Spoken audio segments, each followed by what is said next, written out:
Perfect.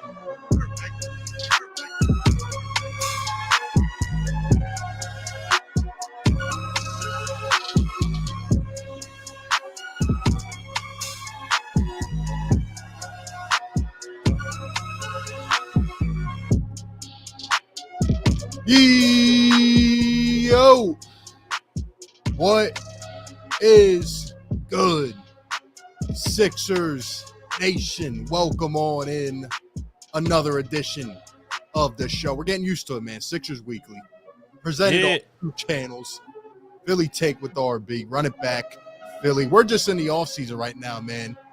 You guys have been showing love to this show, so hopefully it's something we can continue, man. Welcome back on in. I'm RB. We got DJ Eastwood. Shout out to the chat.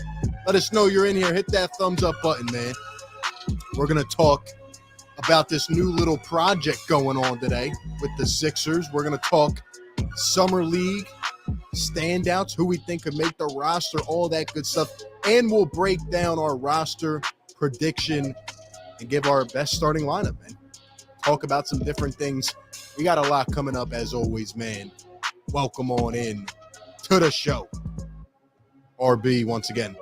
Philly Take with RB. DJ Eastwood, run it back, Philly. What's going on, DJ? Yeah, man. Hanging out, enjoying the summer, enjoying the off season. Trying to keep the content going for the people, trying to keep the content going for my own sanity. And hey, listen, man, it just seems to be never a dry time. There's always something for us to cover, especially when it comes to Philadelphia sports. And that has a lot to do with you fans, man. You guys are locked in 365, and we love you for it. Yeah, absolutely incredible, man. Once again, hit that like button wherever you are watching the show tonight. Let us know you're in here. We'll take your calls, maybe a few of them later on in the show. We already got 120 plus in here. Like DJ said, you guys are the best, man. Hit that thumbs up. Give us your thoughts. How are you feeling on this Thursday night? Another edition of Sixers Weekly. And we'll get it started, man. But nice little summer night. You would think in the middle of July that there's literally nothing to talk about, but somehow we keep making this happen, man. And I love it. I love it. So we're gonna get started, man. Just to go a little bit light, or we would think.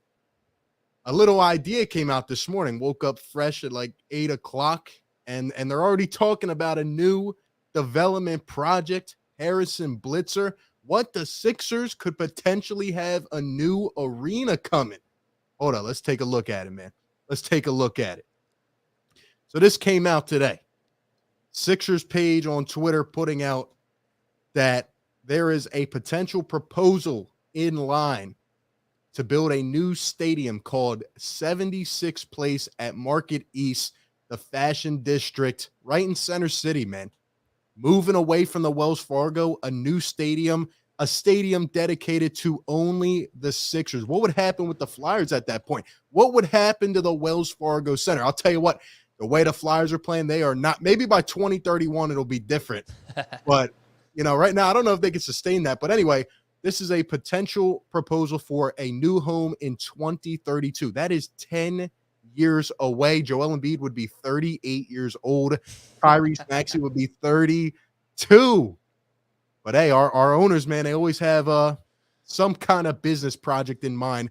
Just to remind everybody, last year they had proposed for a new stadium near Penn's Landing. That got denied, I believe. And here we are, a new project in place. DJ, your thoughts? Yeah, 10 years out. So, it's funny how people were freaking out on the internet today on something that's going to be done potentially in 2032. And I would imagine there's a lot of things that they would have to get approved anyway. So it's not like there's 100% chance this even happens. But that's maybe just how bored we are in the middle of the summer with sports. And maybe they planned, they announced it at a press release. Or some kind of press release. I don't know. Josh Harris flew in on his helicopter from Miami or whatever. They seem to plan it at the right time. Like, hey, we haven't gotten much attention lately. Let's drop this on all the fans. So it's interesting. Of course, the first thought is negative from the Philadelphia fan base because we have such a perfect like layout of all of our sports teams down there. The Xfinity Live Center in the middle of all the stuff and everything, all in the same area. You can walk from Phillies game to a Sixers game to an Eagles game, and it's nice to have. So of course, initially people are going to be like, no, don't change it. But change is necessary sometimes, and change is something that business-minded people are always going to be looking at. And once I read about it, and once I started to take opinions from people that were more on the positive side, and then you see the benefits of having an arena in Center City and what it does for the economy and what it does for just your city in general, the taxable income that it brings all around itself it can't be a negative for the city. People are, they're yelling about parking. I mean, look, there's a lot of downtown arenas, LA, DC, plenty of them. I don't think anybody's planning to drive their car down there and park in front of the arena. Like, it is what it is. People want to be upset about things. They're upset about this. But, yeah, 10 years from now, maybe all of downtown Philly looks a little bit different 10 years from now. Maybe they can clean it up a little bit in 10 years before that arena goes up because, Yeah, I mean, absolutely. Things would have to look a lot different. I mean, we don't even know what things are going to look like in a couple years, let alone 10. I agree with you. I don't think anybody would really be wanting or desiring to drive downtown and park, putting their hazard lights on. I mean, it would just be a mess. They would have to kind of work some agreement out, in my opinion, maybe with the SEPTA or just, I don't know. They would have to work out some type of business agreement as they, usually do. And I don't know. I have a mixed opinion about it. Like the original reaction, like you said, everybody was just frustrated about it. I thought it would actually be a little bit cool. Maybe you're out with your buddies and you're downtown and you're hanging out. And maybe people that, want to capture different moments, right? You have tons of fans flooding out after the game. It's not like they're just going to get in their car and go right on 95. Like they're there. People are going to be hanging out, standing around the stadium there. I've seen a couple places like that before. I don't know. Maybe it'd be a way to connect with the fans, but I do understand the glaring cons, the parking, the security, all that type of stuff. It would be interesting, but it's weird. I just see this as being such a Harrison Blitzer type of thing, right? They wanted to expand, to a regional network. They wanted to include the Mets, the Devils, all that types of things. And I knew something like this was going to come. Who knows if they're even going to put it into place? Again, this is a proposal, so nothing is even near or concrete yet. But I don't know. I could see it from both ways. I mean, how cool would it be to go out there and get a piece of content, right? Like just hanging out in front of the stadium and, maybe we just won a game, hit a great buzzer beater and people are coming out, on fire. They're pumped up. I think it would be kind of cool in that sense.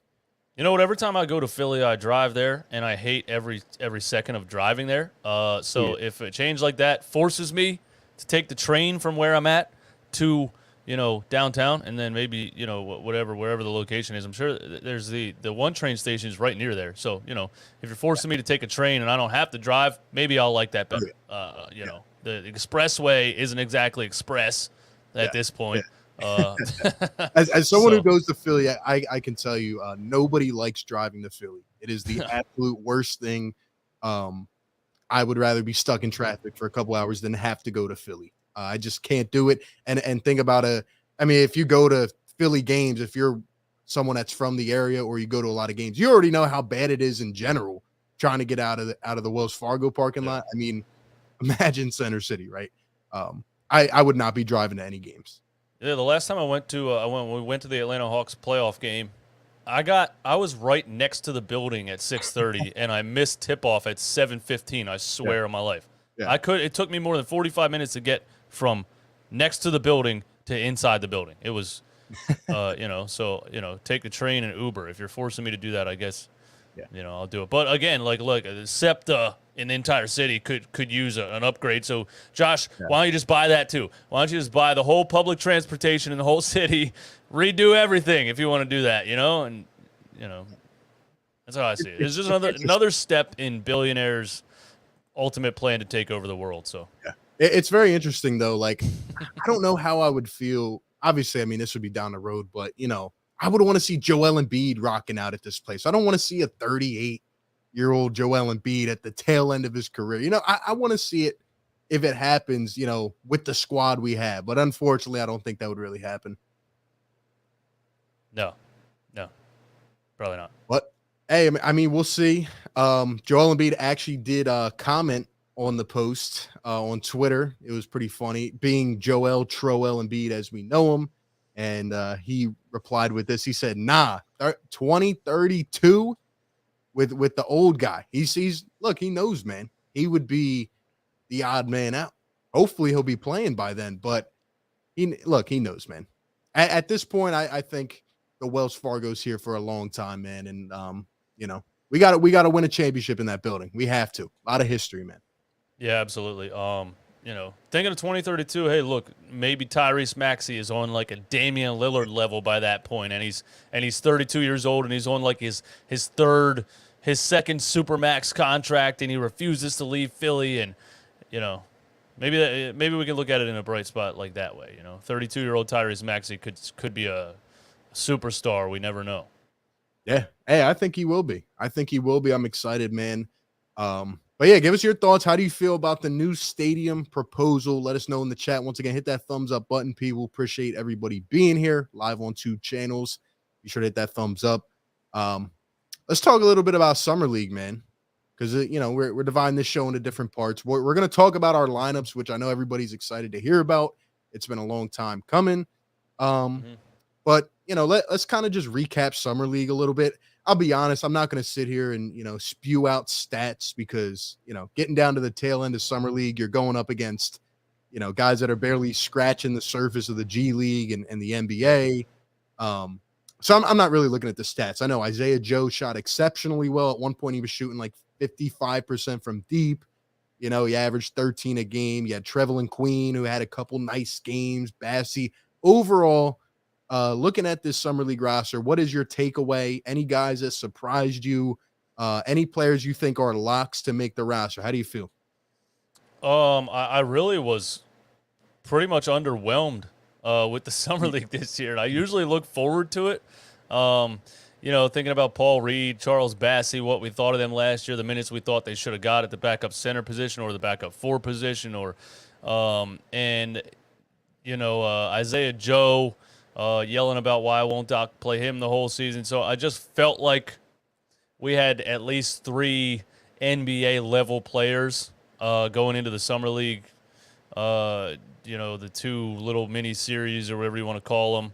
I was going to call it a season. But I was just kind of underwhelmed that nobody really stood out to me as, like, that's definitely an NBA player. Like, you didn't get a guy that kind of looked like he's too good for the Summer League or didn't belong.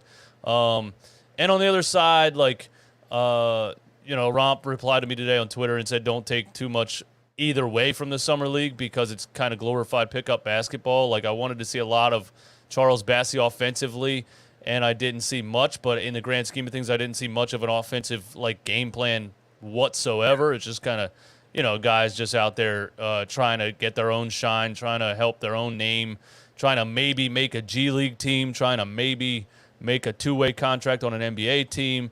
So you can't take too much away from it. But, I don't want to be ultra negative, but I didn't see anything like that stood out to me as this guy's definitely an NBA player. I think Bassey and Reed can fill in the 10 minutes at the backup center position for Joel just because of their rebounding ability and their athleticism, their youth, and their defensive ability. And maybe Paul Reed, learns not to foul every 36 seconds. But yeah, I don't know. I wasn't blown away. I'm getting more towards the let's sign some veteran minimum guys and move in that direction on a win now mode. It sucks to say, but Isaiah Joe at 6'4", 165. I just saw he's listed at. Is he really listed at 165? Yeah, I guess so. now that I think about, like, I just can't picture an NBA player being 6'4", 165. Tyrese Maxey 6'2", 205. You're telling me Tyrese Maxey weighs 40 pounds more than Isaiah Joe? So yeah, nobody really blew me away. All right, that's Hopefully fair. you're more positive. I mean, to put it in like perspective, we're not really sitting here analyzing the summer league like we need this guy to step up. We need this guy to be, a gem, right? Because we do have championship aspirations. We're in a championship window. So really we're just looking for maybe a couple guys to pick up rotation spots. I'll also be honest, like I didn't even watch the last couple games. I just got tired of it. I saw what I needed to see. My one takeaway is that Paul Reed, is obviously levels above the G League, and I feel like he's somewhere in between the NBA and the G League. Like he needs to continue to develop. Paul Reed was an absolute menace. He played early on, and that was it. I liked what Isaiah Joe did. I thought he took more of a leadership role. I thought, he's putting the ball on the floor more, which is definitely a bright sight. But like you said, he needs to get into NBA shape. But he showed signs, and to me, he showed the same signs he showed last year, like a guy that could step in, and if you need him to, when given the opportunity, can hit a couple shots. Other than that, though, I feel as Sixers fans, I say this a lot. We say this, like we overvalue guys a lot, and a lot of people were on the Bassey train. I mean, he's an exciting prospect. You got him in the 50s, right? Looks like he could be a big shot blocker one day. But let's be honest, again, we're in championship mode, right? You look at Andre Drummond, who got signed for $3 million a year with the Chicago Bulls, and you're starting to think to yourself, like, the Sixers couldn't pull that deal off, right? I mean, Daryl Morey's had a great offseason, but I'm looking at some of these centers and even some guys that are available. Like right now, if you ask yourself, do you trust Charles Bassey to be the backup center on a championship-ready team? I don't know the answer to that question. I have to see it more. And I think we're going to have to play these young guys. Daryl Morey, as we've said, is literally forcing the hand of Doc Rivers. But, this was an opportunity. We talk a lot about guys taking advantage of opportunities. Like Bassey didn't come out and really jump off the screen for me. So, he's still developing. He's got to get better. Maybe Paul Reed can take some of those minutes. But again, he's a little bit too small as well. So I think one glaring thing we need to keep our eye on is the backup center position. And other than that, I thought a couple guys showed some potential, but they'll likely be in the G League. Personally, I think Isaiah Joe will make the roster, and I think Paul Reed obviously will make the roster. And I think you have to put Bassey on there. Other than those three, I don't know any other givens in my eyes. Yeah, I'm right with you there. I just think you're right about overvaluing, and people are watching this G League or this summer league stuff, and they're really, some people are taking it way too serious. I just the way people are talking about the performances is as if Isaiah Joe was out there dropping 50 points or dropping 35 a game. Like clearly an NBA scorer playing in the summer league dropping, like he wasn't. He averaged 16 and a half points per game in the summer league. It wasn't that crazy to me. He shot good numbers, good efficiency. And yeah, if you're talking, versus Korkmaz, I'm Isaiah Joe all day. But nobody blew me away. And I was kind of underwhelmed by Charles Bassey. I just thought I would see more of an offensive arsenal from Bassey. But it is what it is. And I think I'm right with you on who makes the team. So there's to start the season, there's 15 roster spots and two-way contracts. Am I correct about that? So that leaves you with 17. And I think, it'll be – I looked at it so many times trying to figure out the math by myself. Maybe you or someone in the chat can help me out. But I think it's probably going to be a toss-up between guys like Trevelyan Queen, Isaiah Joe, Jaden Springer. It'll be a toss-up between like end-of-the-bench guys of who's on the two-way contracts and who's in the G League. And I'm sure we'll get into that. But, I agree. I think we overvalue what we're seeing in the Summer League a little bit too much. You have to really imagine what they look like on the NBA level. Yeah, I agree. I also have to look into the two-way contracts. I believe Trevelyan Queen is a guy that could be, potentially signed with that. And he was already signed with a deal, but I believe Trevelyan Queen will probably bounce back and forth between the NBA and the G League. I just, I saw a lot of turnovers from Trevelyan Queen. I don't think he's ready yet. I thought, again, he showed flashes. But I'm really looking at the guys that have been up here, last year.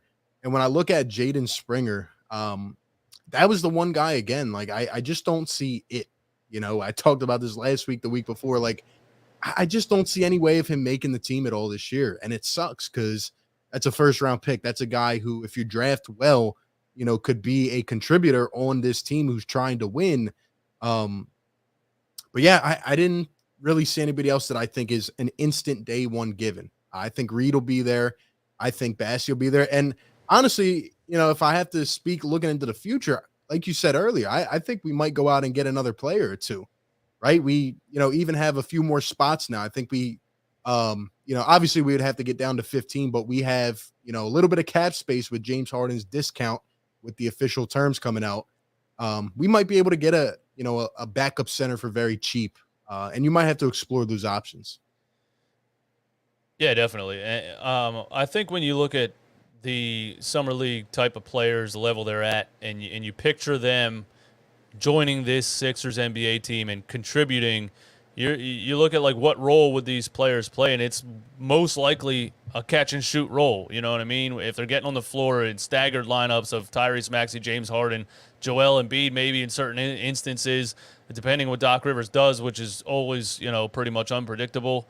But it's always going to be pretty much a catch and shoot role. So which guys are catch and shoot? Yeah, Isaiah Joe is. You don't want him to try to be creating his own shot really in the NBA. I just don't think he's physical enough to do that consistently off the bench. But catch and shoot, last year I say it a lot. We had a spurt of games where we were shooting 17% on wide open threes, which is a ridiculous number for NBA players, and Isaiah Joe can make wide open threes. So I see roles for certain guys, definitely, and I think Paul Reed and Bassey, and I think Isaiah Joe is probably the closest for me to having some sort of NBA role. Unfortunately, Jaden Springer, I'm not seeing really an NBA role for him at all. I think he's undersized for how he plays. I think he plays very physically. He uses his athleticism and kind of jumps into people and plays real physical, and I don't think that translates into the NBA very well. I think he'll basically get his shot blocked into the third row trying to play like that against NBA talent. So I'm not seeing the floor stretching ability I think that Jaden Springer would need to fit into a role on this squad. He just doesn't naturally catch and shoot the ball. He naturally catches it and just drives hard and jumps and hangs and gets the and one, and that works in the summer league sometimes, but I don't think he can do that in the NBA, at least right now. I think he needs to develop more of a consistent perimeter game, definitely. Yeah, for sure. A couple other guys that I thought played decent in the summer league, Grant Ryler, Cassius Winston. Unfortunately, we just don't have spots for those guys. They're more kind of like pure point, IQ players, a little bit older. We just don't have the room for them. One other guy that I'll mention is Philip Petrusev. I think he's still going to, stay overseas. He's a monster shot blocker, though. If he could develop, any type of offensive game, because honestly, he was kind of touted as a bit of a shooter coming out of college. If he could develop more of an offensive game, you never know what could happen. He's a little bit bigger, I believe, than Paul Reed. And he kind of impressed me. But again, it was just on the defensive side of the ball. We know how that story goes. I don't think he'll end up making it.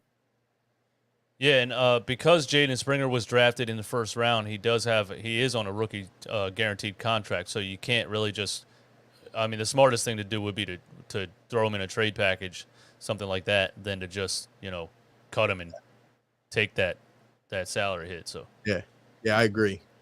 Shouts to everybody in the chat, man. 300 plus in here. Hit that thumbs up. Be sure to subscribe, man. Appreciate everybody being here. Bit of a downtime, but we are talking the good stuff, man, as always. And we're about to get into our actual lineup predictions for the Sixers. We're going to talk how we feel. I'm definitely excited to hear your take on this in the chat. And we'll end up taking a couple calls. So call into the show if you want to give your opinion. 508-924-3784. Do us a favor, hit that thumbs up. Let's talk about, first and foremost, the starting lineup. I think we're going to agree on this, and I think it's quite obvious, knowing, Doc Rivers, his history. If you follow this team, if you follow all his teams, what the starting five is going to be. And I'm not sure how you feel, but I think we could all come to an agreement that it's likely going to be Tyrese Maxey, James Harden, PJ Tucker, Tobias Harris, and Joel Embiid. Do you have any other thoughts on that? No, I definitely think it's PJ Tucker at the small forward position. Now, I want to say this because people have negative reactions to that right off the bat, because when they think about a small forward, you're thinking about the prototypical NBA small forward, the 6'7", 240, Jaylen Brown, Zach LaVine, somebody like that. We don't have a prototypical three. We don't have fours that put it on the floor. No. And I think people need to look at this team this way. It doesn't have to be a prototypical small forward. Yeah. It doesn't really have to be even position by position. It can be as simple as breaking it down like this. James Harden has the ball. The defense pays attention to him. Joel Embiid is in the paint. The defense pays attention to him. All PJ Tucker needs to do is stand in the corner. That's literally it. Just stand in the corner. And by the way, he led the league last year at 46.5% on corner threes, and 88% of his three-point shots last season were from the corner. So Daryl Morey just did exactly what he should have done, in my opinion. Just get a guy to stand in the corner who's not just a threat, but is literally the best threat of standing in the corner. He's a Danny Green, but better. And, I know somebody in the chat said, should Matisse Thybulle start? That's a big no from me because, again, your only role at the small forward position on this roster construction, James Harden, Maxey flying around, Tobias, Joel in the paint, is to stand in the corner, and you have to be a threat to shoot. I don't think Thybulle fits in there at all. PJ Tucker, stand in the corner, man. Watch the defense collapse, catch the ball, and shoot it. That's it. Yeah, exactly. And to your point, when you think about this Sixers team, we're not conventional, right? Which kind of teams have a center that has the capabilities of Joel Embiid? It's been a while since we've had a guy at the three who could really put it on the floor, bring more to it. But now when you look at some of the teams and how they're building out their lineups, do we really need that? Maybe, like you said, we take the position aspect away and we have two dominant guards who can play on ball, off ball, staggering with pick and roll with Joel Embiid, and you have two other shooters on the floor. Which is interesting, right? And I agree. I think PJ Tucker is just like a Danny Green type of mold, right? Put him in the corner, spot him up, and play good defense. And I think it's the exact type of player that we need with more toughness as well. Yeah. Brandon Katz, I just happened to glance at that. It said PJ can play the 5 when Embiid is on the bench. I don't know about a 6'5" center out there. Maybe the small ball center before in Houston, right? Yeah, with D'Antoni. I mean, that was a little bit extreme. I don't, especially considering Doc Rivers' traditionalism. I don't know if he would ever go that, but in small lineups, I could see him at the 4, things like that, stretching the floor. But yeah, man, just stand in the corner, catch and shoot the ball. And I agree. I don't think positions really matter. This is not a conventional team. It's never going to be a conventional team with Joel Embiid on the floor. This is something a center having this much dominance and demanding this much attention hasn't been seen since Shaquille O'Neal, and that's people grew to think that it doesn't exist anymore. You can't win like this. It's not a thing in the NBA anymore. I'm on the side of it's not a thing in the NBA anymore just because nobody's been good enough at the center position for it to be a thing. You have that guy. And that you just need the players that fit around him. And especially with Tobias Harris, not being a high volume like three-point shooter, I think, the small forward just needs to stand in the corner, catch the ball, and shoot the ball, man. And I think PJ Tucker's a perfect guy. Perfect guy. Yeah, I agree. And Tucker's a guy that's really started everywhere in his career. So it seems likely that he will be, that same guy here in Philly. Before we talk about a few other lineups, because I definitely want to talk about some ins and outs, right? Maybe some different lineup swaps, maybe a potential, underrated type of lineup or, bench lineups. We'll talk about it all. This article came out, I believe, earlier today. Just wanted to pull it up real quick. It was an article saying that the Sixers were named as the third best starting lineup in the NBA. And I think that's interesting, right? We remember back 2018, we were touted as one of the best, maybe even the best, right? When you look at Redick and Butler with these guys. And we talked about this now, like this has been a masterful offseason. It hasn't been, a lot of noise backing it, but it's really been the sneaky underrated offseason, right? Because you shed some salary, you get Harden to take a pay cut, you bring some familiarity, some toughness, and you look at this starting lineup, and I mean, I kind of agree. Like we do have on paper, at least, one of the better starting lineups in the NBA. Yeah, I completely agree. I went over that list on a stream that I had. It's Golden State and Boston, number 1 and number 2, as far as starting lineups go, and it's Philly at number 3. I don't think the list is teams overall, but at the same time, there's a lot of ifs with this team. Of course, there's a if Joel Embiid's healthy. There's a if James Harden comes back in shape. There's a if Tyrese Maxey continues to climb and develop at the rate that he has been developing. If all of those things happen, this is very possibly the third best team in the NBA, and could possibly be the NBA championship this upcoming season. I really believe that. And yeah, I agree that the starting lineup. I mean, Harden, Maxey, PJ, Tobias, Embiid. Yeah, I don't see a weakness in that lineup. Yeah, hey, I agree, man, and I think it would be a very, very lethal starting lineup. But obviously, you need to make sure your bench is producing as well. You need a full type of production team, and I think the Sixers definitely added in that category, and I think they need, to potentially build more. But this is the season. I said this yesterday. I truly believe this is the best chance for Joel Embiid at this point in his career to win a championship based on the lineups. Like I think this is the best, well put together type of roster. And it might not have been like the sexiest signings or this or that, but I honestly think right now this is the best shot. Yeah, I think so too. And I think that was, once Daryl got past the Ben Simmons hurdle and finally, got into the clear and was able to gather his thoughts and really plan, okay, now I can really look at players and I have this much money and this is what I can do. He went after a specific type of player. And I said it already 600 times on this stream. Guys that can catch and shoot. Yeah. That's it. PJ, Daniel House, all he's done his whole career. A couple of those years next to who? James Harden. All he's literally done is run down the floor, waited for James to get double teamed, catch the ball, and shoot it right when he catches it. And he shot 41% 2018-19 with the Houston Rockets when they were on that crazy run of like 40 plus 3-point attempts per game and all that stuff. I totally agree. I think for the first time, I think all of the experiments that were had by Elton Brand or maybe Brett Brown or maybe people above them that shouldn't have been making decisions. I think all of those experiments that failed have been cleaned up outside of maybe the overpaying of Tobias Harris, but I think is the closest we've been to having like the actual right type of players around Joel Embiid. And one quick point to that, because I never got your take on the actual concrete details of the contract, but I mean, just what a tremendous job by James Harden, right? And if you think about this, the Sixers really have a good shot of trying to go all the way this year. And just say Harden ends up going elsewhere, right? Well, guess what? After 2024, we're going to have a lot of cap space because Tobias Harris will be off the books.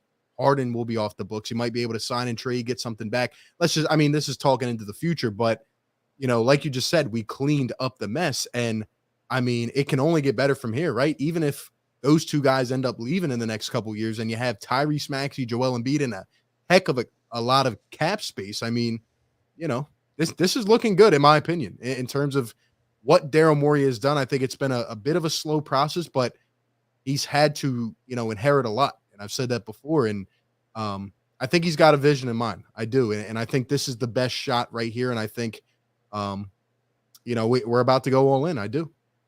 Yeah, I agree. And I also, man, I don't think anybody's been talking enough about Tyrese Maxey and what he did from year 1 to year 2. This kid is like, They had to tell him to take a break when the season was over. Like, go, like, lay, like, suntan on a boat. Go do something. Don't play basketball. He just wakes up and plays basketball. It's all he does. It's all he's ever done. And that's why he did what he did in just one offseason. And I see no reason for him to not make another jump. I think the only thing last year that I saw from him that still looked like a second-year player was when we got deep into the playoffs, his confidence in questioning himself. And I think he's a smart kid. I think he knows that. And I just think this upcoming season you're going to see a player out of Tyrese Maxey that doesn't look like a 21-year-old. It could very well be a big three in Philadelphia with James Harden, Tyrese Maxey, and Joel Embiid. So everybody that's in my comments every day, my chat every day saying, we need more, we need another star, we need more, we need more, I think you're underestimating what we have. Yeah, no, I agree 100%. I think if we get a solid version of Harden, I mean, look at how far we got with the version that we got, right? I mean, things could get very interesting. So we essentially agree on the starting lineup. I think we're not numb to the facts. I actually have an interesting starting lineup. I think I have something that'll blow your mind. And I think that I have put together the most underrated potential starting lineup. But before we get to that, first off, shout out to everybody in the chat. Hit that thumbs up button. Let's go to the phones, man. Call into the show if you want to give maybe a take, a lineup, a thought. 508-924-3784. Let's go to the phones. My guy John in the 609. John, what's going on? Hey, what's up? What's up, man? How you doing? Gentlemen? How you feeling? What's going on, man? Hey, you guys remember that? You remember that old video of Rudy Tomjanovich when he played for the Lakers, getting punched in the face, getting totally cold cocked? I feel like if I saw it, I might recognize it. Who punched him? It was a one-hitter quitter. You probably, if you see, you would definitely recognize it. I probably would. Anyway, that's Father Time and me. Because you guys described your prototypical small forward in the NBA would be 6'7" and 240 pounds. That's exactly my physique. I'm 6'7", 240. But I shoot like Matisse Thybulle. I have the athleticism of Todd McCullough. And hey, but at least I would shoot the ball. I wouldn't be like Ben Simmons. The ball would get out of my hands. Facts. But anyway, I think you guys are correct with the starting lineup. I think PJ Tucker is going to be our starting three. I don't want Thybulle in there whatsoever. I was listening to Philly Sports Talk the other night that said that Matisse Thybulle may be the savior of this team. He might be the biggest proponent of us potentially going further than we have in previous seasons. Yeah. And that scares the living shit out of me because I don't have any trust in that man whatsoever. Yeah. I don't think he's gotten better. Actually, what I think has happened is, during his rookie year, our fan base loved him. He was this young stud and we projected him to get better. Well, we then drafted another young stud who took his the fan love went all to Maxey, and now I think Thybulle feels this immense amount of pressure to be better than what he actually can be. I don't know how much he practices his shot. I'm sure he's probably in the gym consistently, but I think he feels the pressure of needing to be better than what he actually can, at least offensively. And his defense is overrated, by the way. Yeah. Appreciate the call. It's crazy. Like, I feel like we haven't even talked about Matisse Thybulle at all, like this whole offseason, other than he needs to get better, he needs to shoot. Like, when we talk about like the lineups and we talk about, like putting this team together, like, has anybody even mentioned Matisse Thybulle? Maybe this is good. Maybe he can, kind of undershadow a little bit and get back to what, he started to show a little bit of potential of. But man, I kind of forget about him sometimes. Yeah, I thought the same thing. I don't even really think about Matisse Thybulle when I'm thinking about a starting lineup. Then I think about 8-9 man rotation. I'm thinking about Bassie and Paul Reed being the rotating backup center. I'm thinking Daniel House and DeAnthony Melton and Shake Milton and I was going to ask you a couple minutes ago, what is Matisse Thybulle's even like portion of the bench minutes at this point? And I think here's what happened with Matisse Thybulle. I think NBA defenses did almost exactly what they did to Ben Simmons with Matisse Thybulle. His rookie year, they didn't know anything about him. So they were, hey, let's guard this guy. They were guarding him out at the three-point line. Not that he's a threat to shooting, and it's not like he was putting the ball on the floor and blowing by people, but he had opportunities to cut to the basket. He had a lot more opportunities to make things happen in space because he could run past his defenders. Then all of a sudden, some genius figured it out. They said, hey, just don't guard him. Just don't go anywhere close to him. That's exactly what they did to Ben Simmons and took his one-on-one game, his driving ability, everything away. And when you saw Matisse Thybulle in the Toronto series, the first possession, they passed it to him. Tyrese Maxey passed it to him in the corner, and I was yelling, why are we still passing to this guy? He was so wide open, and they weren't anywhere close to him, and it just took his game completely away, and it made him really unplayable. And I think defenses are going to continue to do that because he's not a threat to shoot. He's not a threat to dribble drive. He's not a threat to do anything once he crosses the half-court line. So it sucks, but I'm questioning what is his – where does he even really fit in the rotation at all? Yeah, I think he's more of like a spark plug when you need a couple big stops. And I feel like he's always been that player. Like you said, rookie year, very exciting. People didn't really know about him. But there's a couple areas of fault. Like the Sixers need to be pushing this guy to shoot multiple times a game. There were games this year where he hit a couple threes and then he didn't come back and shoot for a couple games. That doesn't make sense. But I'm going to add one thing onto what you said. I think Matisse Thybulle was such a flashy defensive player. Obviously, we went through the whole Ben Simmons thing, but I think Matisse Thybulle, started to get a lot more foul calls, and I think it really messed up his mental. It took him out of games. When he comes in and he gets 2 fouls in the first quarter, it's like, how do you play this guy? Like, what do you do? Right? Rookie year, 4 steals a game, 3 steals and 3 blocks. He was on top of the world defensively. And then as he started to rack up these more fouls, and he hasn't really kept up with that, heading into the second year, the third year, he's kind of just staying complacent. And he needs to develop an offensive game or else, I don't know. Is he going to get weeded out at this point? It's crazy, man. It really is. Yeah, offensive players might have studied a little bit on how to get him in foul trouble because, good players watch tape all the time. They scout teams.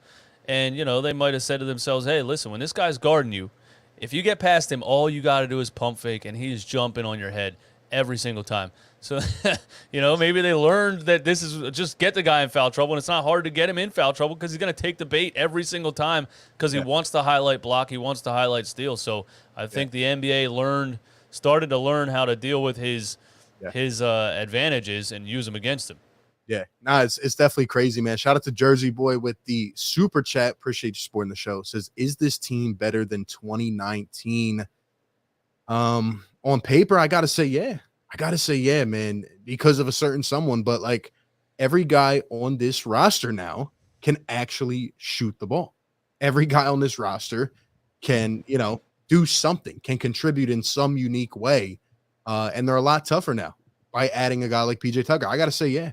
As much as it hurts me to say, because I liked that team a couple of years ago, but I think this one is more polished. Yeah, I'm with the yes too, and I actually 2 days ago did an entire stream centered around this, and then I clipped out the actual part where I gave all of my 5 reasons of why this team is better than that team, and people initially don't like that because they were on such a high with that Jimmy Butler team, but I just think that team was carried by very, very good talent in Jimmy Butler and Joel Embiid, and it covered up their deficiencies. But at the end of the day, their deficiencies came back to haunt them. The fact that they were playing basketball without a point guard. When your star is a center, you need spacing. You got Tobias Harris, Jimmy Butler, and Ben Simmons. It doesn't even make sense when you really think about it. And it looked good all the way up until the Toronto series and got all the way to Game 7, and it killed them because they didn't have a point guard. They're trying to play point guard with Jimmy Butler, Ben Simmons standing in the corner. They're spamming the J.J. Redick dribble handoff every single possession. Yeah. And I just, in the back of my mind, I just knew this can't survive. This can't last forever. So I don't think it's I think this team's better not because of the Jimmy Butler on that team, but it's because of the Ben Simmons off of this team. I can't add anything to it. I agree. I want to get to my sneaky good lineup that I think will be very intriguing to you. Let's go back for one more call to the phone line, man. Let's go to Bridgeton. Bridgeton, what's going on? Yo, what's going on? Hey, what's going on? My guy Shane. I think that PJ Tucker is gonna do something that I didn't see from Danny Green, and that's actually he's doing a force foul, like he's gonna stand in the paint, put his arms down, make the defender shove him back and try to get a foul. Yeah, he brings that level of versatility on defense, man. He could guard 1 through 4, maybe even all 5 at some points. He's a dog, man. Absolute dog. Yeah. You saw the game, I want to say 5 in Miami against Embiid. Yeah, I mean, he roughed up Embiid. He roughed up Harden. He had us looking crazy, man. And he was the old guy on the floor. It's just nuts, man. Yep. And that's something we needed. Yeah. I like him because he could do it. Green did on offense, like in the 2020 or last year, whenever Green was in the corner, he just shot crazy from 3 at the corner. You're gonna need that on offense, and he can do that. Yeah, I agree, man. Shane, appreciate the call, man. Shout out to you. Thanks, Shane. Good to hear from you. Yeah, shouts to Shane, man. Consistent caller, man. Always showing love. Let's go to the 604 real quick. 604. Who we got? And where you tapping in from? It's Andre calling from Vancouver, Canada. Hey, what's going on, Andre? What's up? What's going on, boys? Not much, man. Just counting down the days till the season starts. Mm-hmm. A lot of action and stuff. And yeah, I mean, a lot of optimism with the 76ers. The only thing I'm worried about is Daryl Morey doing like a Tom Thibodeau and just like remaking the one team that he had like some sort of success with, because it seems like he's just bringing the old guys back from that Houston Rockets team. You got PJ Tucker, Daniel House, and now apparently trying to go after Eric Gordon. Mike D'Antoni's been like rumored to like possibly replace Doc Rivers. You guys see that like being a problem this coming season? I see your point and I get it. What I would say to you is, how close was that Houston team, right? I mean, they were on the verge. If Chris Paul didn't get injured, you never know what would have happened. Add Joel Embiid, add some of these other cats, right? I mean, you got to look at what's out there. You got to look at what's available. I think Daryl Morey is just trying to address needs. Now, interesting enough, it falls in line with all the old players he used to have. I think he's done a good job, though. Yeah, I think I actually have three things on that. I think, if Daryl looked at that old Rockets team and says to himself, what would this team look like with a force in the middle like Joel Embiid, taking the pressure off of everyone on the perimeter and James Harden? I can't think of it in a negative light when I look at it that way. And Daryl Morey knows one thing. He knows James Harden and the players that fit around James Harden. And I think he went after the players that he knows fit around James Harden, and he went after the players that already have chemistry with fitting around James Harden. Those catch-and-shoot type of players, knowing James Harden's game and all of his tendencies, when he tends to let go of the ball, when he tends to kick it out, when he tends to drive and kick or hesitate or whatever, they know where to be. They've played with him. And Daniel House is 29. Yeah, PJ's 37, but I gotta not even look at the number when it comes to him, because he doesn't hustle or look like he's 37 on the court, especially at least last season. So, I just think he went after guys that were available and guys that he knows fits the exact role that you need next to James Harden. So, PJ's age is the only thing that really stands out that people seem to hate. But if they watch him play last season, I can't hate any of the signings. I really can't. Yeah. What kind of style of play you guys see this season? Because, again, with the Houston Rockets team, they're, one of the fastest teams in the league, 7 seconds or less and stuff. Yeah. But then with, Philadelphia last year, they're, one of the slowest paced teams in the league because, you got a center. You're running your offense through him, so you got to slow the game down. Joel Embiid was it's pretty much everywhere dominant. So, I mean, what kind of style of play do you guys see this year? Do you guys see more up-tempo, or you guys see the same, like, slow down, slow pace style? Yeah. Appreciate the call, man. I think you're going to see a hybrid. I think you're going to see a mix of both. Like, you can do a lot of things with both Tyrese Maxey, James Harden, and Joel Embiid, right? Like, the combinations are you can slow it up when you want to in a half court. You can kind of space everybody out, but then you can also have Tyrese Maxey in the flesh come and taking over and bring in that burst, or you can have a guy like Tobias pushing it in transition. I think that there honestly are a lot of different things we can do if these guys are healthy. And then you can have Joel Embiid come out and take the ball. Like, there are so many different combinations. That's why we constantly talked last year about our offense looking dull at times. There is so much creativity to be had within the guys that we have here, right? And it can't get stale. Yeah. I'm going to expect this, what we saw last season, heavy pick and roll, because that's what Joel Embiid is. That's what fits his game, and that's what maximizes his skill set and his potential and the team's potential based around his skill set. And maybe that fits James Harden right now at his age also, playing a little bit slower game, more of a half-court pick-and-roll game. In Houston, it was fast-paced. He was also, 28, 29, 27.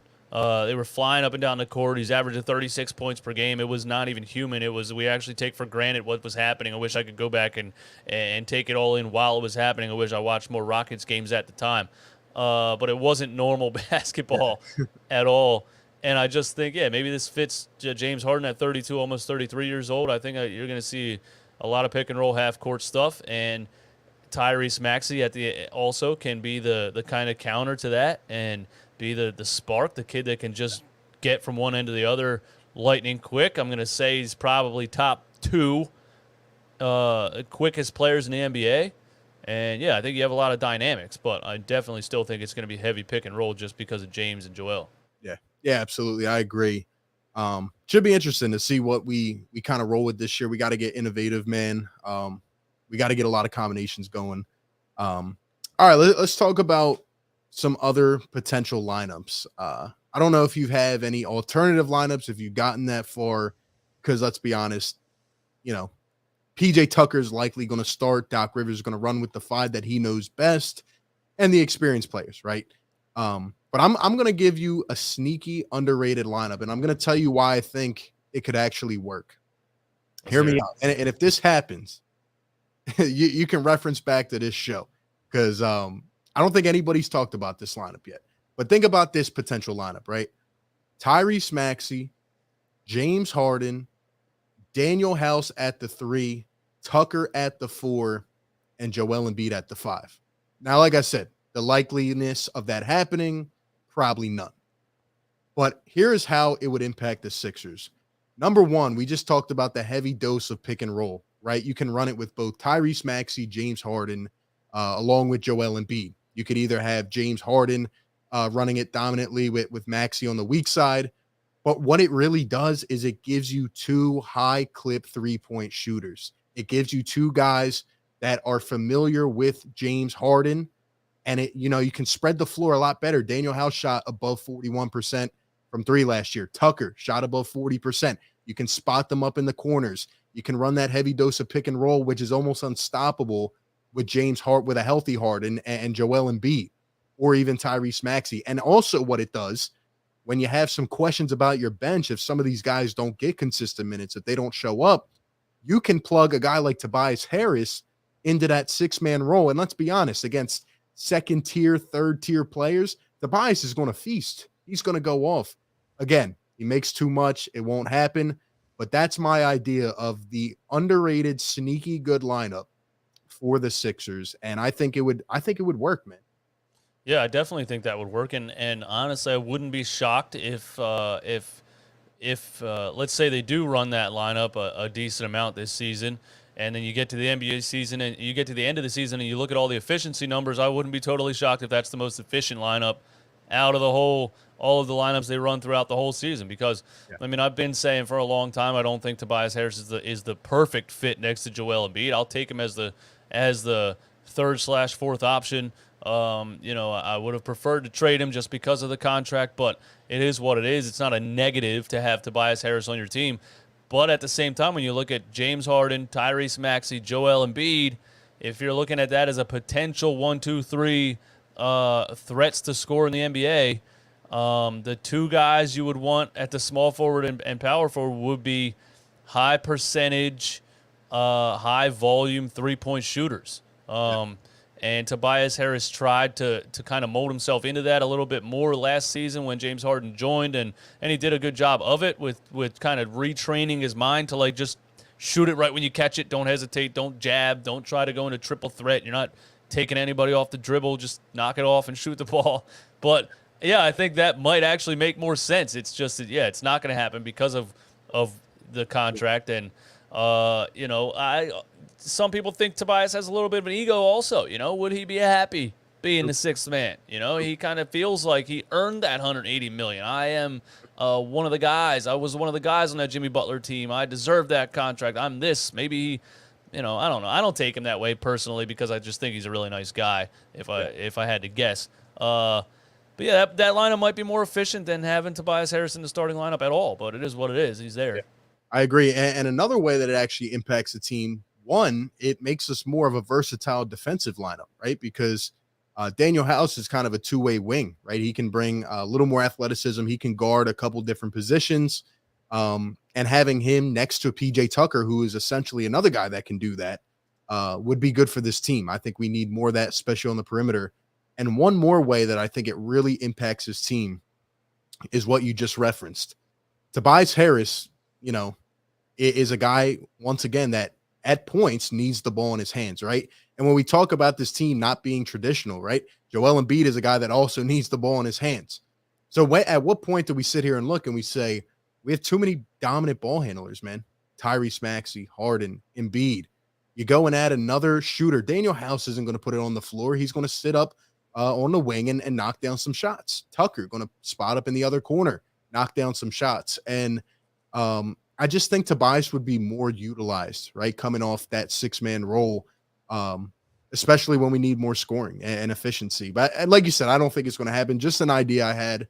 But yeah, at the same time, also, I've seen a lot of times where Doc Rivers would have a bench lineup out there, and the only starter on the floor was Tobias Harris, and it looked like he couldn't get a bucket to save his life without having some kind of creator on the floor too. So it's almost like, at times I'm like, what is Tobias Harris? Are you an off-ball player, or are you an on-ball player? I don't even know sometimes. So I don't know if he's a six-man really. There are times where he looks like one. There's times where he looks like, he's just, I guess inconsistent is really the word you would use for Tobias Harris in general.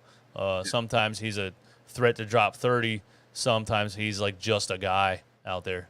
I just think the way that he plays, the style that he has always possessed, he needs the ball in his hands sometimes. And, are there enough touches to go around?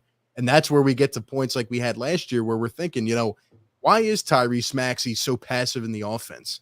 But then we sit here and think, oh, well, Harden and Embiid are running a dominant pick and roll, and Tobias Harris also needs the ball, and Maxey also needs the ball. So, maybe we'll get some more shooting, some more high volume shooting from Tobias. But how about you? Any other potential lineups you like? I know we'll talk a little bit about the bench as well. What do you think? Any other efficient potential stagger swaps? What do you think? Are we talking about as far as a starting lineup? I think that one that you mentioned would have the most potential to be one. I guess, if players have rest nights, if players have a little bit of a tweaked ankle or something like that, I could see that lineup being a major one. I think people are definitely underestimating DeAnthony Melton and the role that he's going to play on this team. And I just think, he's going to earn a lot of minutes on this squad just because he's a prototypical combo guard that can kind of fit anywhere. So I wouldn't be shocked to see a lot of DeAnthony Melton on this team. A guy that is not afraid to shoot it. 8 3-point attempts per 36 and shoots high 37% on those attempts. Athletic, 24 years old, can get up and down. So I'm not sure about an exact lineup, but I definitely expect to see a lot of DeAnthony Melton, and I'm excited for it also. So what is DeAnthony Melton then on this team? Is he the sixth man? Is he the seventh man? You know, what's going to happen? Let's talk then about the bench, right? I mean, what are we going to get from Shake Milton? You know, is he going to be the Shake that once dropped 40 against Doc Rivers and, you know, he fell in love with him? Or is it going to be this Shake that's been in and out the last couple years, right? I think if we get a productive Shake, you got that combo off the bench, Melton and Milton, right? That would be the next headline on any Philadelphia, you know, article or newspaper. Melton and Milton dropping a combined 25. Like, how about that? Or how about a Thibault, right? Do we have enough shooting? Do we have enough ball handling off the bench? Who's going to be that dog, that dominant player that every night we say, okay, we know he's going to show up. We know he's going to do that. What do you think? Yeah, I think Shake Milton hasn't, you know, the last time he was, I guess, really healthy was that season where we ended up playing Atlanta in the playoffs and losing that series, but he played a major part off the role, and him and Tyrese Maxey at the time coming off the bench were like that 1-2 guys. We had two players coming off the bench that could give you 15 every single night, and some nights they gave you 15. Some nights they gave you 20 and 18, you know what I mean? So It was like, oh my goodness, we have such a dual threat coming off the bench. Who's going to stop us? And you know how that ended up. But, yeah, I think Melton and Milton could kind of be that 2.0 with Maxey being a starter now. I think those two guys can if Shake can get back to what he was, I think, the year before last. Last year he had ups and downs, and then he got his back injured when Embiid, I think, like, kneed him in the back in, like, an awkward fall or something like that, and he was out for, like, a month, and then he came back and wasn't really himself. He looked hesitant to shoot. I think his shooting form even kind of looked a little bit different to me.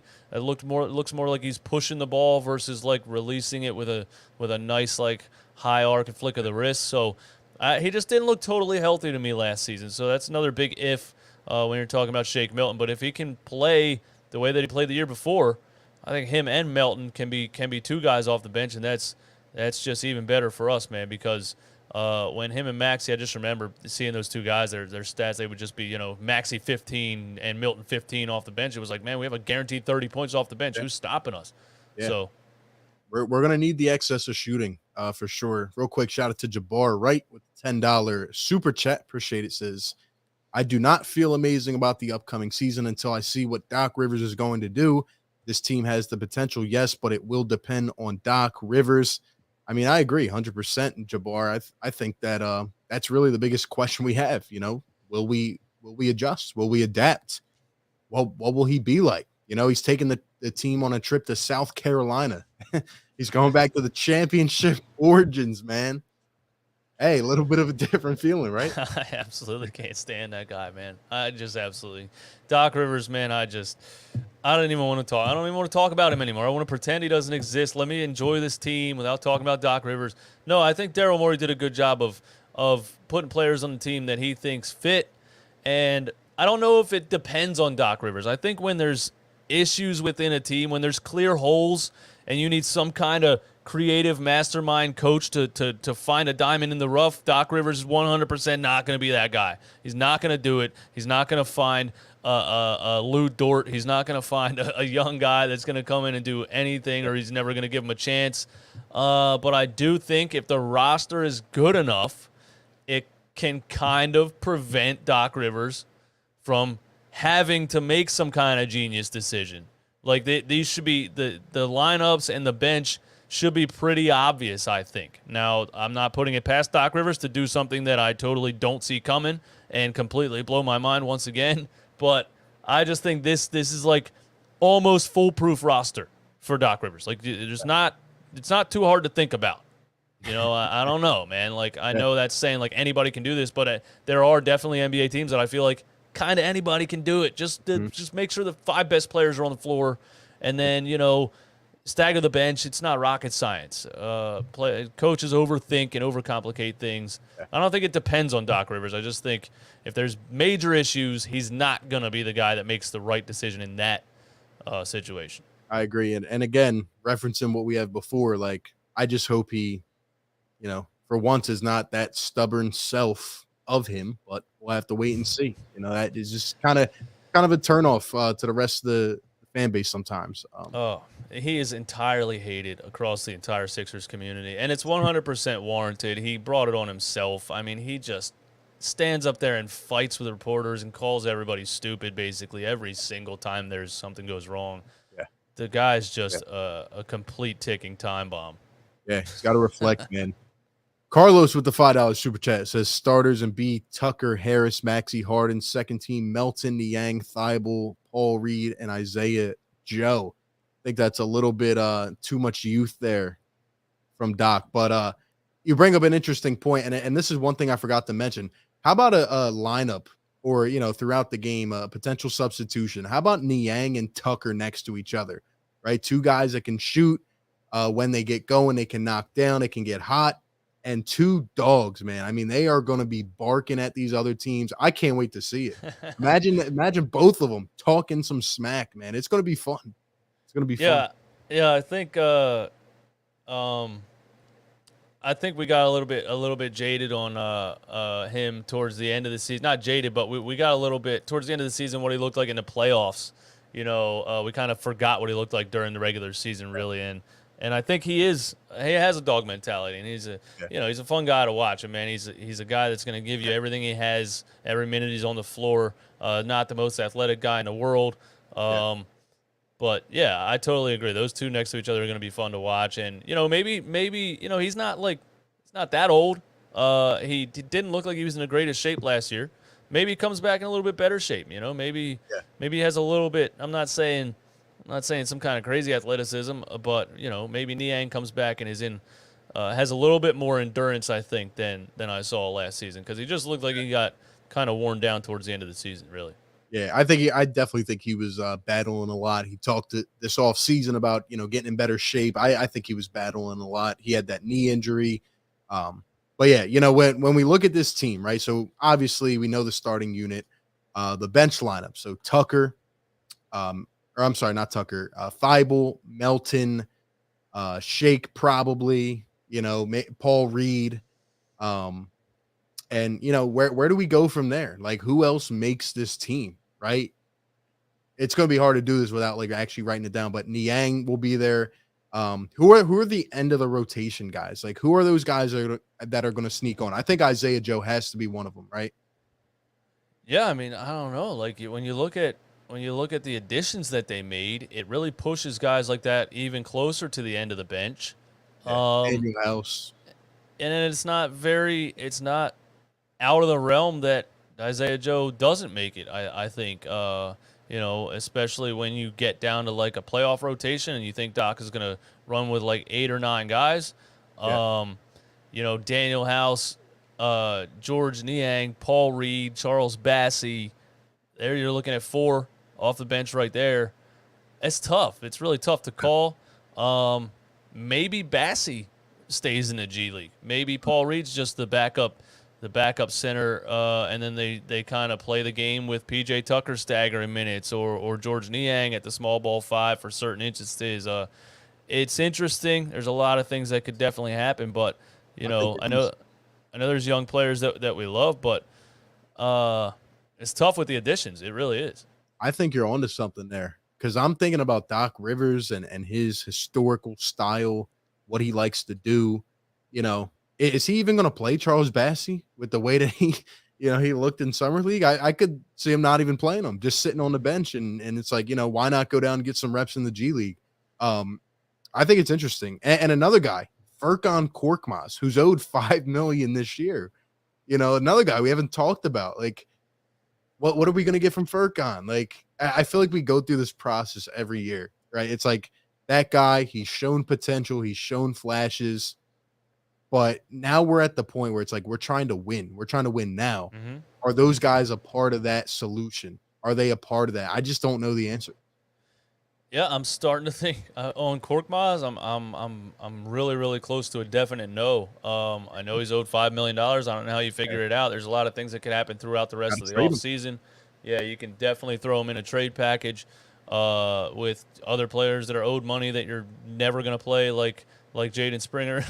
But I'd be more interested at this point in getting I think they can sign 2 veteran minimum guys, if I'm not mistaken. I just saw a number today that they're 4.4 under the apron and could possibly sign 2 veteran minimum players. And if you're in win now mode, I don't even think you're like juggling, should I get an experienced guy who's won an NBA championship or been deep in the playoffs and Markieff Morris, or do I maybe see if Korkmaz still has? No, like I think you're definitely on the other side of that, and even I think even Isaiah Joe, I'm gonna at this point, I don't see him being a major contributor at the NBA level right now, and I would maybe take certain guys that are available on veteran minimum contracts coming off the bench. Yeah. And Markieff Morris is one that I'm high on, and I'm also high on the possibility of it happening because he's already said he would like it. Yeah. And, at a vet minimum after not doing much last season because of the injury that he had, I think that could definitely happen. Oh, Markieff yeah, no Morris. doubt. No doubt. And I think Daryl Morey always has something up his sleeve. I think he realizes, again, where we are at. I think he's going to go for as much experience as possible.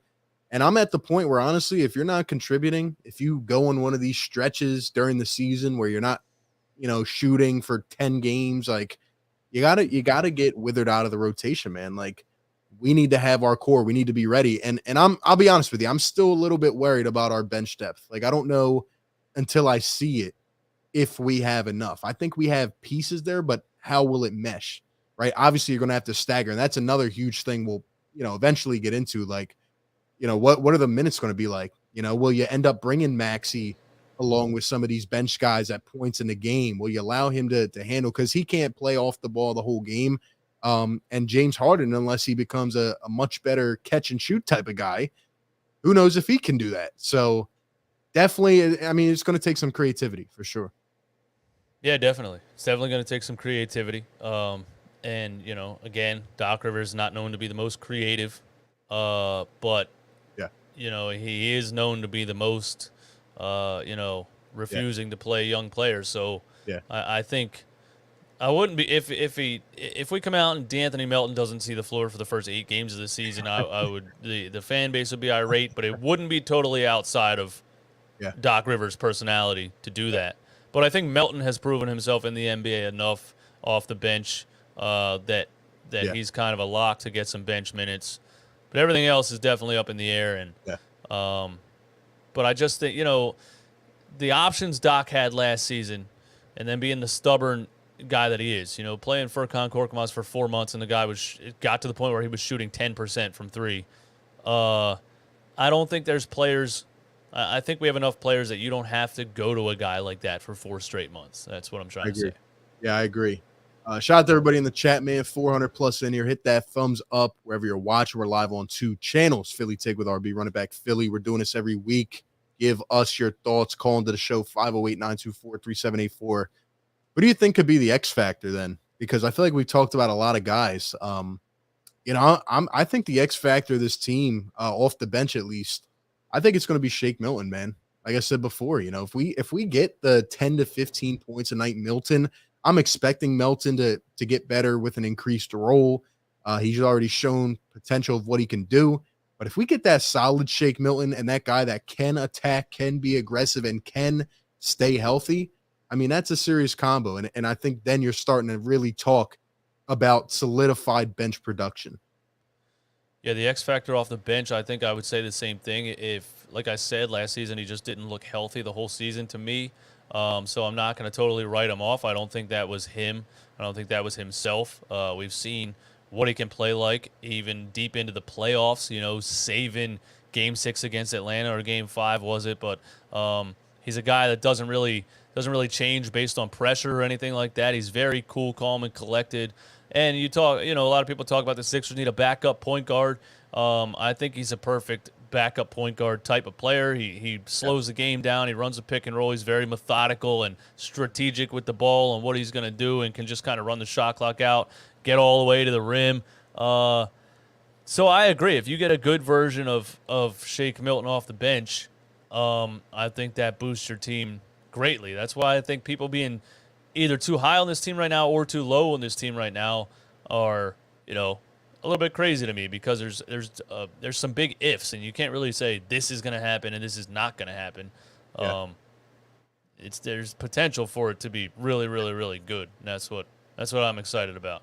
If Yeah, it all blows up and it's not good, it would just be another day in Philly sports history. But I'm going to be optimistic, at least right now. I think there is a contingency plan though for that, and I don't think we've had that before. So we'll have to see how it plays out. Shout out to Duncan with the super chat. Appreciate it. Says, with Harden playing the way he did in the playoffs, is his contract worth it?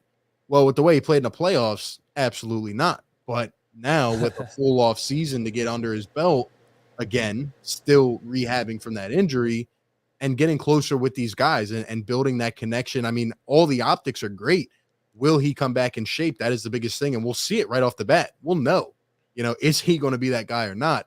But I think he has done everything right. I think the Sixers have done everything they can to this point to, one, upgrade the roster, get better. A lot of that falls on Harden. And I think if he comes back healthier and can maintain that, I think this team can be really good. I mean, we're talking about James Harden, Joel Embiid, Tyrese Maxey, and Tobias Harris. I mean, come on, man. Yeah, if you're talking about X factor overall, I would agree that it's probably James Harden, because if you get that, just like 5 months ago, the guy dropped a 40-point triple-double in Brooklyn. So it wasn't that long ago that he was still really, really, really good. And James Harden's a guy that you have to bet on. No matter how bad and worn down he looked or injured or whatever he looked last season deep into the playoffs, you still have to look at the past couple years before that and say, I have no choice but to bet on this guy. I have to bet that he's going to be great because it's James Harden. You have him, you have to bet on it. You just have to. If you're wrong, you're wrong, but you have to bet on him. It's like, it's a 10 against a 5 in blackjack. You have to. You have to push it. You have to play. Yeah, you have to. Exactly. Or actually, you would stay in that situation, but you know what I'm trying to say. Yeah, I might push it, but who knows? Shout out to my guy QWERTY with the $3 super chat. His thoughts on Maxey as a 6-man playing starter minutes. My personal opinion on that is I think anything other than Tyrese Maxey starting and getting a full game in is taking a step backwards. There's, you just can't go that direction with Maxey. I think he showed enough. He obviously took a huge leap, and you just can't look back, man. He is a starter in this league. He's ready to rock. I know he came up a little bit short in some of the playoff games. The kid's young for the most part. I mean, he did an excellent job this season. I think he's ready for more. Yeah, you have to start Tyrese Maxey. He has a potential. I mean, there's just no reason to put him off the bench. It's not somebody the other day compared him to Tyler Hero. It might have been last week in the stream that we did on Thursday, but that's different to me because Tyler Hero can't guard me. I'm serious. I can score on Tyler Hero at least once. Tyrese Maxey, even at his size, only 6'2" or 6'3", whatever it is, can play a little bit of defense for his size. He's just a guy that's all over the place. There's no reason to bring him off the bench. Him being the high energy guy that he is at just 21 years old, guess what? You can leave him out there. He can start, and then when Joel and James go to the bench, Tyrese can be the transition player that stays out there. The bench comes out, and then he could be a 40-minute a game type of player. He doesn't have an injury history. He doesn't have, just play him. Play him as much as you possibly can. Yeah, he can run like anything, man. I mean, like you said, he's young, and I mean, he's in the best shape of his life. The kid works hard every day. I don't think we're gonna, see a statistical leap, because how could you really do that in year 3 with how good he played this year? And I think people still, don't take all that into consideration. But I think what we're going to see is the maturity leap. I think we're going to see Tyrese Maxey get smarter, not turn it over as much, and really become more polished as a player. And just to see that at age 22 in year 3, and let's be honest, he didn't even really play that much the first year, and he should have gotten more minutes. It's scary, man. And I think people are kind of sleeping on Maxey, but not Philly fans, but in general. But they started to get his name out there when he had some of these big moments, some of these big games. I think after this year, they're going to be talking about Tyrese Maxey. He's going to be in the headlines a lot. Yeah, his game's mostly been especially last year when James joined the team, his numbers came from catching and shooting. He shot a crazy percentage from three. And then a lot of his game came from just cutting to the basket and having like room to run because the defense was paying attention to Harden and Embiid. But I want people to think about this too. Every single day, Tyrese Maxey is working out, especially once they get into training camp and everything, is working out and practicing next to one of the best ISO players to ever play the game in James Harden. He's learning from him every single day. And if you add even a little bit of that offensive skill set, that one-on-one ISO ability to break guys down, the dribble step backs, all those kinds of things, if Tyrese Maxey picks up even a little bit of that and adds that to what he already has, he can be an absolutely lethal player. And I think you're going to see a lot more this season of Tyrese Maxey when James is off the floor being a kind of guy that lulls people to sleep, walks up, dribbles, hit, and gives them that little step back three and that little hesitation game and breaking guys down off the dribble. I think you're going to see a lot more of Tyrese Maxey breaking guys down off the dribble than you've seen. Yeah, and he started to do that a little bit last year, right? Like he pulls up from deep, and man, he's going to be electric. I can't wait. I think he's the perfect athlete. Like I just think he's everything about Philadelphia. It could be scary, man, if things go well. But yeah, shout out to everybody in the chat, man. Still 400 up in here. This is an off-season show. I mean, we're breaking it down every week for you, man. Where are you getting this kind of coverage? We're here weekly, obviously on our own shows, just bringing you the coverage that you need, man. So we appreciate everybody, coming through and talking and giving their thoughts. All the callers, shout out to you guys as well. Let us know if you want us to continue doing this, man. I mean, I'm enjoying it. It's kind of like a nice recap show, Yeah, for sure. Going over everything that's going on, and it kind of keep things in perspective, right? I feel like it's a whole journey, and I feel like with a Philadelphia offseason, it there's always important things, man. Like there's never just a dry time. Even in the driest time that there is, which is right now, there's still things going on, right? James Harden starting off a new wine collection. I mean, there's just little things like that. It never ends, man. I love it. By the way, are you going to cop that wine when it drops? No, absolutely not. No. Not even a try, man. Not even a try. Not even just the bottle. No. Nope. I think I might have. The thing about it is, I have a different opinion on things like that. I was a bartender for 14 years. I just don't touch a $16 bottle of wine. It's not going to be good. I'm sorry to tell everyone. And listen, man. I don't know if it's going to be. I don't think it's going to be good. No, here's the thing, and it'll give you a hell of a hangover because cheap wine has a whole bunch of sugar in it. All right, I'm gonna break it down for you guys. The science of it. But no, seriously though, from a business standpoint, I don't understand it personally because I don't think anybody that drinks wine wants to walk into a store and buy wine with an NBA player's face on it that's literally titled James Harden. And on the other side of it, I don't think people who don't drink wine are going to go drink wine because James Harden made a wine. So I don't understand the marketing of it whatsoever. But the bottle looks cool, and get your money, James. Whatever they paid you, I'm not mad at you for it. I think James Harden just loves drinking. And I think, he just loves his wine. Like, by the way, shout out to Michael Rubin. Happy birthday to him. I think it's his 50th birthday. They just had a whole party, and all that. But I even saw Harden in the comments on Instagram. He was like, take some big shots for me. Like, I think Harden is just a natural drinker. Who knows? Maybe it could surprise some people. Yeah. And, given his fact that he loves it, right? Maybe he wants to drink some of his stuff. I don't know, though. But I agree with you. I think I'll just get it as like a souvenir, just to have. Yeah, I like the bottle. Yeah, I might buy one just to have the bottle. I'm not gonna lie to you. Yeah, it'll be interesting. But wine gives me a headache in general. Yeah, not too much of a wine drink. Yeah, in that quote, in that article, he said at 32, I don't shed fat as fast, and it sucks because I want to eat whatever I want and I want to drink wine all summer. Yeah, dude, he's in with the big celebrities, man. Like he loves enjoying himself for sure. And that's apparent. But hey, as long as he comes focused on the court, man. And guess what? Some of the games, I pointed this out last season. I don't know if it's a conspiracy theory or not, but he looked good in Philly. As soon as they went to Miami, he looked like trash. Guess what also starts to hit you very hard when you reach 32, 33, 34 years old? Hangovers, ladies and gentlemen. You can be hungover when you're 25 and play the game the next day and nobody will ever know. You can't be hungover when you're 33. It's insane. You don't have any energy. It's awful. And some of those games in Miami, I'm not going to lie, he might have been hungover. He might be learning the hard way. I can't play with a hangover anymore at 33 years old. Hey, at least he's learning, man. At least he's learning. Shout out to Naquan in the chat. This is big ups from Trinidad.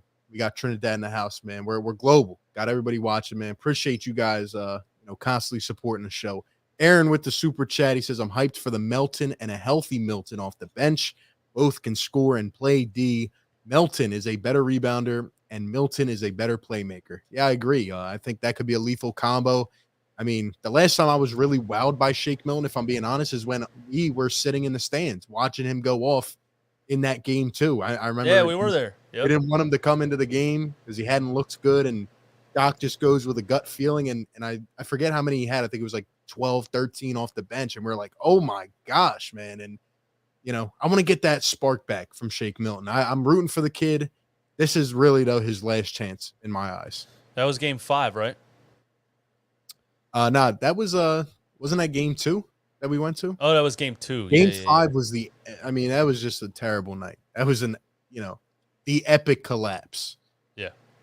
That was a night where things were not pretty for sure. But yeah, shout out to everybody. We got North Korea in the chat, man. Shouts to everybody. We appreciate it. I think it's just crazy too how much the Sixers fan base spans, just this Philly fan base, a lot of diehards, man. And it's incredible. I like this comment from Calvin Cambridge. He said 13 off the bench with laughy faces. It is like when you think about guys who really cook off the bench like Jordan Clarkson, like, yeah, you're not celebrating 13 off the bench. But I think Shake had 13 like points almost in a row. You know what I mean? It was like it wasn't just total like 13 off the bench. It was like a streak of like, wow, this dude's unstoppable right now. So, it's all in perspective. But yeah, 13 off the bench doesn't sound crazy. But the way that it happened was like, and especially like I think our team was looking stale at the time. We needed somebody to create, and he was like, bam, here you go. Yeah, we needed to win that game, and we did because of Shake Milton. And it is kind of funny, but we haven't had anybody consistently like that. So, we need it, man. We need it for sure. Facts. Once again, shout out to everybody in the chat, man. Hit that thumbs up button. Be sure to follow us on all our socials. There they are on the screen. Shouts to all the callers, man. Another edition, Sixers Weekly. We talked about the new potential stadium coming in 10 years. Think about where you'll be in 10 years. Coming in 10 years. Coming in a decade. Wow. We talked about Summer League. We talked about our potential lineups and our optimal starting lineup. So definitely, give it a listen, man. Maybe you watch it on the second time around when you're on your way to work. Who knows, man? But shouts to everybody, man. DJ, got anything else? No. Why are people saying Nerlens Noel to Philly? What's up with him? Isn't he a free agent, I think? Yeah, I mean, no. People like to bring old players back a lot, Yeah. Did he get traded? Was he in that I think he was in Dallas the last time I remember. And then he played for the Knicks. I think he played for the Knicks and then he played for Dallas. Yeah. He was with the Knicks, but wasn't he in that Pistons deal? Or who am I thinking of? Too much happened. Yeah. He was in that Pistons deal with Alec Burks. So he's in Detroit. Oh, he's in Detroit. Yeah, him and Burks got moved to the Pistons. They were clearing cap space. I'm just listen. Even when people bring up Markelle Fultz, I'm a no because I'm just not interested in past projects that failed. I'm not interested in trying it again. Even if that player figures it out somewhere else, that's great. I'm not interested in it. I don't see any benefit of Nerlens Noel really. Yeah. Sucks, but I think he was overrated coming into the NBA, and I think you found out really what he is, a guy that can block 15 shots in college because he can jump high and was really tall. And then he got to the NBA and was like, oh, this guy just isn't that much of anything. To be fair, he was also in a very awkward situation, along with the likes of Embiid, Okafor. Like, it just didn't make sense. He was a big lob threat guy, with Ish Smith. That was fun to watch when the Sixers weren't fun to watch. Yeah. I will pride myself on being one of the only people that I knew in real life who was actively watching Sixers games at the time. So shout out to Nerlens Noel. It was fun to watch. They were always down by 20 or 30. You knew they were going to lose, but Made the win special, man. Made the win special. I would be like sitting at a bar before a DJ gig and be like, yo, can you put the Sixers game on? The bartender would be like, what? You want me to put what on the TV? Aren't they like 10 and 90? Yeah. It was crazy. I mean, those were some days for sure. Chat said if they get bought out. I mean, yeah, you know, potentially look at it. There's a couple of guys like that on the market. We'll have to wait and see. KJ McDaniels, good Lord. Are we just naming process player? Oh, process legend. Okay, I was going to say, that guy's not in the NBA, is he? Nah, man. No way. He did have that one crazy dunk, though. I'll never forget it. Made his whole short career off of a no-look dime from Tony Roten. I almost forgot his name. Tony Roten with the no-look hook shot dime for the alley-oop. I remember that play exactly. We got to end it off on that one, man. Now we're bringing up Tony Roten. Time to go. Shots to everybody for coming through, man. Sixers Weekly, man. Philly Take with RB. Run it back, Philly. RB, DJ Eastwood. Shouts to you guys for rocking with us, man. Appreciate everybody for coming through. We won't be back next week. I'll be gone on vacation, but we'll be back the week after. So who knows? I don't think any signings will happen anyway, but we'll see. Daryl Morey always has something up his sleeve. DJ, appreciate you, man. Yeah, man. Love it. Thanks for having me. Thanks for everyone coming through. Yeah, you know, let's make it an every Thursday thing. I know you're on vacation next week, but moving into the season, man, let's try to do it. Let's do it, man. Shouts to the chat. You guys have a great night. Be safe, everybody. Peace.